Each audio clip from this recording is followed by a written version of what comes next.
Welcome back, architects of resilience and guardians of our planet, to Hidden Pages. Today, we confront one of nature's most relentless and destructive forces, flooding. Far from being mere inconveniences, floods are increasingly frequent, more intense, and profoundly impactful, reshaping lives and landscapes across the globe. Have you ever wondered, why are we witnessing more and more catastrophic floods around the world? Are they truly preventable, or are we simply at nature's mercy? What steps can we take, as individuals and as communities, to brace ourselves before the waters rise? How do we meticulously rebuild, not just structures, but lives and livelihoods, after the devastation recedes? And which nations bear the heaviest burden of this global challenge? Prepare for an unprecedented, in-depth, and empowering exploration into the multifaceted world of floods. We will dissect the intricate web of natural and human-induced causes, unveil groundbreaking prevention strategies, equip you with indispensable preparedness blueprints, guide you through systematic recovery processes, and map out the global hotspots most vulnerable to these watery onslaughts. This isn't just about understanding a disaster, it's about forging a path towards unwavering resilience in an ever-changing world. Let's dive in. Part 1: The Raging Waters Unveiled: Why Floods Occur Around the World. Floods occur when water overflows its usual boundaries, submerging land that is typically dry. While often perceived as purely natural phenomena, their increasing frequency and intensity are deeply intertwined with human activities and the escalating climate crisis. 1.1 The Prime Movers, Natural Triggers of the Deluge. Excessive rainfall, this is the most common and direct cause. Prolonged heavy rains.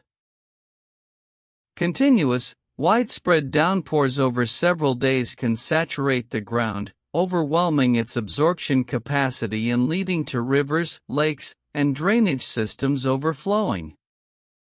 Intense short-duration rainfall, cloudbursts/flash floods. Extremely heavy rainfall over a short period, minutes to hours, particularly in areas with steep terrain, urban landscapes, or narrow valleys, can lead to rapid and dangerous flash floods.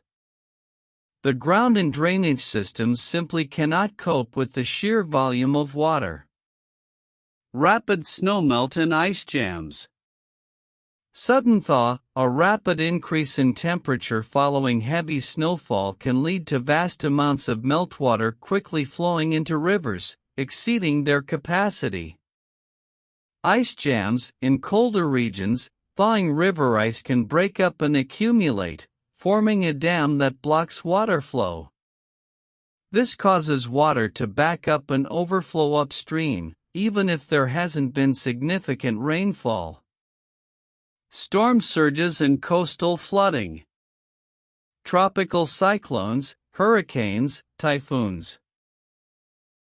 Powerful winds from these storms push vast amounts of ocean water towards the shore, creating a storm surge that can inundate low-lying coastal areas, independent of rainfall.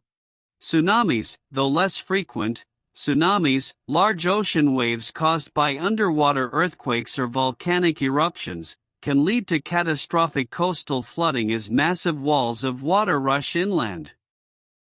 High tides and sea level rise, exacerbated by climate change. Unusually high tides combined with rising sea levels can cause coastal areas to flood more frequently, especially during normal storm events. River morphology and topography. Floodplains, naturally low-lying areas adjacent to rivers, are inherently prone to flooding as they are designed by nature to accommodate excess water during high flow periods. Narrow valleys/gorges. These can channel water, increasing its velocity and depth, making communities within them highly vulnerable to flash floods. 1.2 The human hand, amplifying the flood threat. While natural forces initiate floods, human interventions often exacerbate their impact. Climate change, the overarching factor. This is arguably the most significant amplifier of flood risk today. Warmer atmosphere, more moisture. A warmer atmosphere holds more moisture, approximately 7% more for every 1 degree Celsius rise in temperature. This leads to more intense and prolonged rainfall events, increasing the likelihood of widespread flooding. Sea level rise, thermal expansion of oceans and melting glaciers/ice caps are causing global sea levels to rise. This directly increases the frequency and severity of coastal flooding and storm surges. Altered weather patterns. Climate change disrupts established weather patterns, leading to more extreme and unpredictable precipitation events. Some regions get less rain, while others get unprecedented deluges. Urbanization and impermeable surfaces. Concrete jungles. Cities are paved with roads, buildings, and concrete, creating vast areas of impermeable surfaces. This prevents rainfall from soaking into the ground naturally. Increased runoff. Instead, rainwater rapidly becomes surface runoff, overwhelming conventional stormwater drainage systems, leading to urban flash floods and exacerbated river flooding downstream. Outdated infrastructure. Many urban drainage systems were designed for historical rainfall patterns and are simply undersized for the new normal of extreme precipitation. Deforestation and land degradation. Loss of natural sponges. Forests and healthy vegetation act as natural sponges, absorbing rainfall and slowing down runoff. Deforestation, especially on hillsides, strips the land of this crucial protective layer. Soil erosion. Without vegetation, soil erodes easily, increasing sediment load in rivers, which can reduce river capacity and lead to more frequent overflows. Poor land use. Planning and development in floodplains. Building in harm's way. Despite known risks, development continues in natural floodplains, putting more people and infrastructure directly in harm's way. Altering natural waterways. Straightening, widening, or narrowing rivers, or building on wetlands, disrupts natural flow patterns and reduces the landscape's ability to absorb excess water. Dam and levee failures. Catastrophic release. While designed for flood control, structural failures or overtopping of dams and levees due to extreme pressure can lead to sudden, catastrophic floods downstream, often with little warning. Sense of false security. Levees can create a false sense of security, encouraging development in areas that are still at risk if the levee is overtopped or fails. The complex interplay of these natural and anthropogenic factors means that floods are no longer just acts of nature, but rather complex socio-environmental disasters. Part 2: Forging Shields and Strengthening Foundations. How we can prevent floods and prepare in advance. Prevention and preparation are two sides of the same coin, proactive measures to reduce risk and minimize impact. Global prevention, building resistance, not just reacting. True flood prevention involves a holistic approach, often referred to as flood risk management, encompassing both structural and non-structural measures. Structural measures, physical barriers and infrastructure. These are traditionally what people think of when discussing flood control, but they are most effective when integrated into broader strategies. Dams and reservoirs.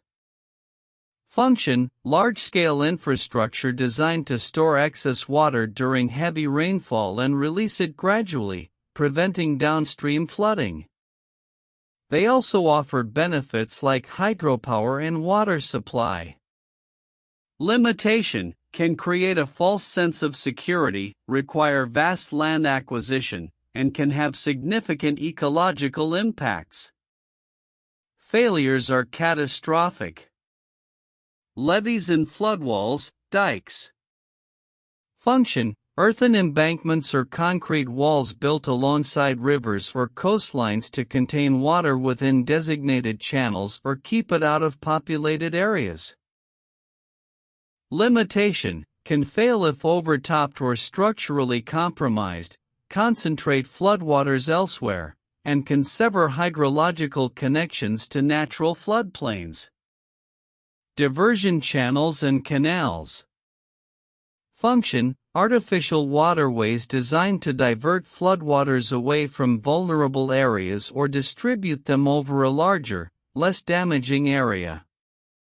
Limitation: can simply shift the problem downstream or to another community. Improved drainage systems.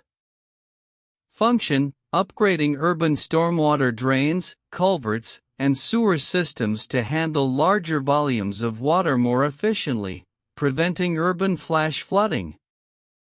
Limitation: costly, can be overwhelmed by extreme events, and don't address the root cause of increased runoff from impermeable surfaces. B. Non-structural measures. Working with nature and policy, these are increasingly recognized as more sustainable and adaptable long-term solutions. Smart land use planning and floodplain zoning. Strategy: restricting or prohibiting development in high-risk floodplains, instead preserving these areas for parks, agriculture, or wetlands that can naturally absorb excess water. Impact: keeps people and property out of harm's way, allows nature to function as a flood buffer, and reduces the need for expensive structural defenses. Green infrastructure and nature-based solutions. Strategy: harnessing natural processes to manage stormwater. This includes restoring wetlands and floodplains, allowing rivers to naturally expand into their floodplains during high flows, and wetlands to absorb and filter water. Planting mangrove forests and coral reefs. For coastal protection, these natural barriers dissipate wave energy and reduce storm surge impact. Sustainable urban drainage systems, such implementing permeable pavements, rain gardens, bioswales, green roofs, and urban forests that capture, filter, and slowly release rainwater, or allow it to infiltrate the ground. Impact: reduces runoff, recharges groundwater, creates habitats, improves water quality, and can be more cost-effective and aesthetically pleasing than gray infrastructure. Early warning systems, EWS. Strategy: implementing sophisticated monitoring systems, rainfall gauges, river sensors, satellite data, linked to rapid communication channels, SMS, sirens, social media, radio, to alert communities well in advance of impending floods. Impact: provides crucial time for evacuation, protecting lives and minimizing property damage. Flood-resilient building design and retrofitting. Strategy: building new structures on stilts or elevated foundations, using water-resistant materials, concrete, tiles, installing backflow valves in sewage systems, and incorporating flood vents to allow water to flow through a building rather than accumulating pressure. Impact: minimizes damage to buildings and infrastructure even if flooding occurs. Community awareness and education. Strategy: educating the public about flood risks, safe practices during a flood, and the importance of preparedness. This fosters a culture of safety. Impact: empowers individuals to take ownership of their safety and participate in community resilience efforts. Catchment management. Strategy: managing the entire river basin or watershed as a single unit, addressing issues like deforestation, agricultural practices, and urban development across the entire catchment to manage water flow. Impact: holistic approach to reduce flood risk from source to sea. 2.2 Individual and community preparedness, your shield against the waters. While large-scale prevention happens at governmental levels, individual and community preparedness is your direct line of defense. A for individuals and families. Know your risk. Flood maps: check official flood risk maps, e.g., FEMA maps in the U.S., local government maps elsewhere, to determine if your home or workplace is in a flood-prone area. Elevation: know your property's elevation relative to potential flood levels. Warning signs: be aware of consistent heavy rains, overflowing rivers/streams, and saturated ground. Develop a family emergency plan.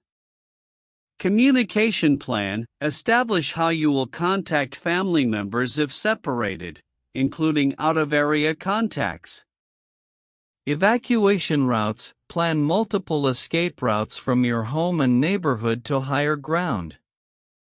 Practice them. Meeting points: designate a primary and secondary meeting point outside the flood zone. Assemble a disaster supply kit, go bag/bug-out bag. Essentials: non-perishable food, 3-day supply, water, 1 gallon per person per day for 3 days, first aid kit, medications, flashlight, extra batteries, whistle, dust masks, plastic sheeting, duct tape, multi-tool. Personal items: copies of important documents, ID, insurance policies, birth certificates, in a waterproof bag, cash, phone chargers, personal hygiene items, comfort items for children. Special needs: infant formula, pet food, supplies for elderly or disabled family members. Secure your home. Elevate valuables: move important documents, electronics, furniture, and other valuable possessions to higher floors or out of the basement. Utility shut-off: know how and when to turn off electricity, gas, and water at the main switches. Only do this if safe and instructed by authorities. Backflow valves: consider installing check valves and sewer traps to prevent floodwater from backing up into your drains. Sandbags/flood barriers: have sandbags or portable flood barriers readily available if your property is at risk. Yard maintenance: keep drains, gutters, and downspouts clear and directed away from your home's foundation. Insurance. Flood insurance: standard homeowners insurance typically does not cover flood damage. Purchase flood insurance, especially if you live in a high-risk zone. Do it well in advance, as policies often have a waiting period. Stay informed. Monitor weather.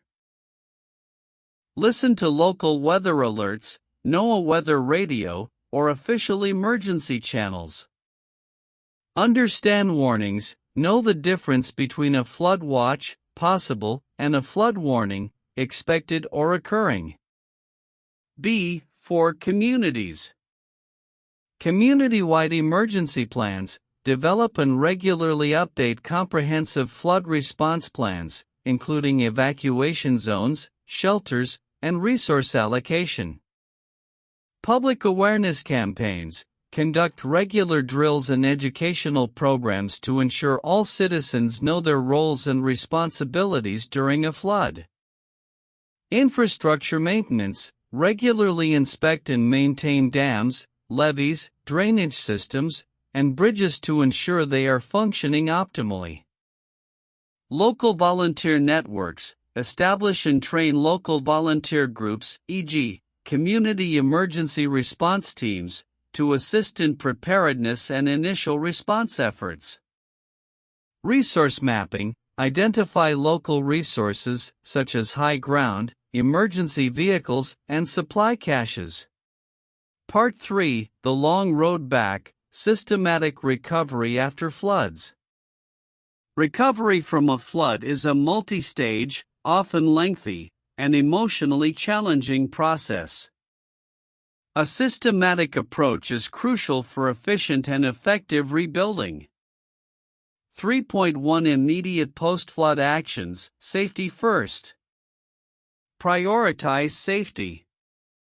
Return only when safe. Do not return to your home or community until authorities declare it safe. Floodwaters can hide dangers like downed power lines, contaminated water, or structural damage. Personal protection. Wear sturdy shoes, rubber gloves, and masks when entering flooded areas due to potential contaminants, sewage, chemicals, and mold. Check for hazards. Look for structural damage, gas leaks, smell rotten eggs, leave immediately, damaged electrical systems, and contaminated water. Do not turn on electricity until inspected by a professional. Beware of wildlife. Snakes and other animals may have sought refuge in your home or debris. Assess and document damage. Photos/videos. Immediately take extensive photos and videos of all damage before any cleanup begins. This is critical for insurance claims and potential disaster assistance. Inventory. Create a detailed inventory of damaged or lost items. Contact insurance. Notify your insurance company as soon as possible. Initial cleanup and drying. Remove water and mud. Pump out standing water carefully. Do not pump out basements too quickly if the ground outside is still saturated, as this can cause walls to collapse due to pressure. Ventilate. Open all windows and doors to promote airflow and speed drying. Use fans and dehumidifiers if available. Remove wet items. Take out all wet furnishings, carpets, bedding, and porous materials that cannot be thoroughly cleaned and dried. Porous materials, drywall, insulation, contaminated by floodwater should generally be removed to prevent mold. Salvaging and discarding. Food and medicine. Discard all food, beverages, and medicines that came into contact with floodwater. Porous items. Most porous items, mattresses, upholstered furniture that have been submerged should be discarded due to contamination and mold risk. Cleaning non-porous items. Wash and disinfect hard surfaces and non-porous items with a bleach solution or commercial cleaner. Important documents/photos. Attempt to salvage important papers and photos by carefully drying them, e.g., air drying, freezing for later attention. 3.2 Medium-term recovery, rebuilding and restoration. Utilities restoration. Work with certified professionals to safely restore electricity, gas, and water services. Do not attempt this yourself. Mold remediation. Mold can grow rapidly after a flood. If mold is present, it must be professionally removed to prevent health issues and further structural damage. Structural repairs. Professional assessment. Have qualified engineers or builders assess structural integrity, foundations, walls, roof. Rebuilding with resilience. As you rebuild, incorporate flood-resistant materials and design techniques, e.g., elevating utilities, using water-resistant flooring, to make your property more resilient to future floods. Financial assistance and support.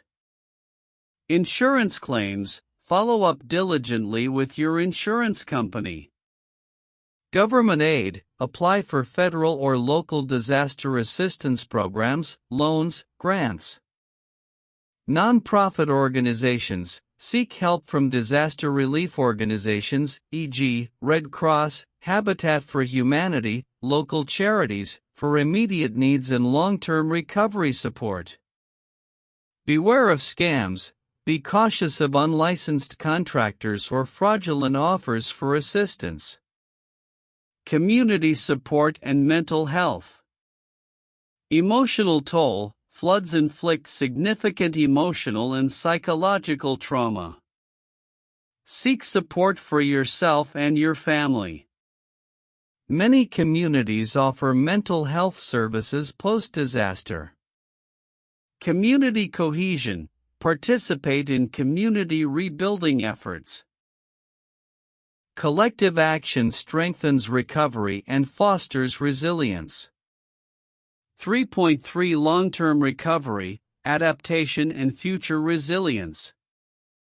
Reevaluate flood risk. Post-flood, reevaluate your properties and communities' flood risk based on new information and climate projections. Implement mitigation measures. Advocate for and participate in community-level mitigation projects, e.g., green infrastructure, improved zoning. Individually, continue to flood-proof your home. Update plans. Review and update your family emergency plan and disaster kit based on lessons learned from the flood. Long-term monitoring. For affected areas, monitor for ongoing issues like soil instability, groundwater contamination, or infrastructure degradation. Economic diversification. For heavily impacted communities, consider long-term economic diversification strategies if the primary industry, e.g., agriculture, tourism, is severely vulnerable to future floods. Systematic recovery is not just about rebuilding what was lost. It's about building back stronger, smarter, and more resiliently. Part 4. The global hotspots. Which countries are most likely to be affected? While floods can occur anywhere, certain countries and regions are disproportionately vulnerable due to a combination of geographical factors, socioeconomic conditions, and the accelerating impacts of climate change. 4.1 Regions and countries with high flood risk. Asia, particularly South and Southeast Asia. This region is arguably the most affected by floods globally, often experiencing massive displacement and economic losses. Bangladesh, a low-lying delta nation with numerous rivers, densely populated, and extremely vulnerable to monsoonal rains, riverine floods, and rising sea levels. Over 75% of the country is technically submerged at times. It consistently ranks among the most climate-vulnerable nations. India experiences widespread annual flooding, particularly in states along major rivers, Ganges, Brahmaputra, and coastal areas during monsoon seasons. Rapid urbanization exacerbates urban flooding. China, the Yangtze and Yellow River basins are historically prone to massive floods. Rapid industrialization and urbanization in flood-prone areas intensify risks. Pakistan, highly exposed to riverine flooding from the Indus River system, exacerbated by glacial melt from the Himalayas and increasingly erratic monsoon patterns. The 2022 floods were catastrophic. Indonesia, Philippines, Vietnam, Thailand, these Southeast Asian nations are highly vulnerable to coastal flooding, tropical cyclones, and intense monsoonal rains. Indonesia, being an archipelago, faces significant coastal and flash flood risks. Sub-Saharan Africa, many nations here are highly vulnerable due to limited infrastructure, high reliance on rain-fed agriculture, and increasing climate variability. Nigeria experiences severe annual flooding, particularly in the Niger Delta and coastal areas, often leading to massive displacement and food insecurity. Sudan, South Sudan, Chad, Democratic Republic of Congo, these countries, often already grappling with conflict and poverty, are increasingly impacted by extreme rainfall events, riverine floods, and changing rainfall patterns, exacerbating humanitarian crises. Mozambique, highly vulnerable to tropical cyclones and associated flooding from the Indian Ocean. Caribbean and Central America. Island nations and coastal states, extremely susceptible to hurricanes, tropical storms, and associated storm surges and heavy rainfall. Their small landmasses and often dense coastal populations make them highly exposed. North America, specific regions. United States, while resilient, specific regions face high flood risk. Gulf Coast, Louisiana, Florida, Texas highly vulnerable to hurricanes, storm surges, and riverine flooding. Midwest, Mississippi and Missouri River basins prone to extensive riverine flooding, particularly from snowmelt and heavy spring rains. Pacific Northwest and California face risks from atmospheric rivers, heavy winter rains, and snowmelt. Europe, specific regions. Central Europe, e.g., Germany, Belgium, Netherlands experiences significant riverine flooding along major rivers like the Rhine and Danube, exacerbated by intense rainfall events. Coastal lowlands. Countries like the Netherlands have highly developed flood defense systems but face existential threats from rising sea levels. 4.2 Factors increasing vulnerability. Low-lying geography, delta regions, coastal areas, and floodplains are inherently more exposed. High population density in risk areas. More people living in vulnerable zones means more lives and livelihoods are affected. Limited infrastructure and resources. Developing countries often lack robust flood defenses, early warning systems, and resources for effective recovery. High poverty levels. Impoverished communities have fewer resources to prepare, evacuate, or recover, making them disproportionately vulnerable. Reliance on climate-sensitive sectors. Economies heavily reliant on agriculture are highly susceptible to flood-induced crop destruction. Political instability and conflict. These can severely hamper disaster preparedness and recovery efforts. The increasing frequency and intensity of floods underscore a critical global imperative to move beyond reactive disaster response towards proactive, climate-smart strategies that prioritize prevention, build resilience, and protect the most vulnerable populations. Part 5. The Imperative for Resilience, Forging a Flood-Proof Future. Flooding is not merely a force of nature, it is a complex tapestry woven with threads of climate change, urbanization, land mismanagement, and socioeconomic vulnerability. The patterns are clear. Our planet is getting warmer, leading to more moisture in the atmosphere, more intense downpours, and rising seas. Simultaneously, our relentless expansion into natural floodplains and the paving over of absorbent landscapes are stripping away nature's own defenses. The question is no longer if floods will occur, but when and how severely. This shift demands a radical transformation in our approach, from simply reacting to actively anticipating, from merely rebuilding to intelligently fortifying. The blueprint for a flood-resilient future is clear.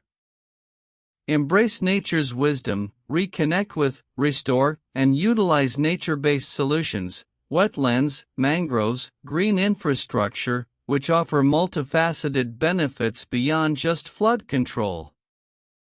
Build smarter, not just bigger. Prioritize smart land use planning, restrict building in high-risk zones, and mandate flood-resilient construction that can withstand, rather than succumb to, the waters. Invest in early warning and act on it. Cutting-edge technology for forecasting must be paired with robust, accessible communication channels and a populace educated to respond decisively. Empower communities, strengthen individuals. Resilience is built from the ground up. Equipping every individual and community with the knowledge, resources, and plans to prepare and recover is paramount. Global solidarity. The burden of climate-induced floods falls disproportionately on vulnerable nations. International cooperation, climate finance, and technology transfer are critical to building global flood resilience. Floods will continue to challenge us, but their narrative need not be one of inevitable devastation. By understanding their origins, implementing foresightful prevention, meticulous preparation, and systematic recovery, we can transform vulnerability into strength. Let this comprehensive guide serve as your call to action. To build a future where our communities not only survive the deluge but emerge from it stronger, safer, and truly resilient. The future of our planet, and the safety of its people, depends on it.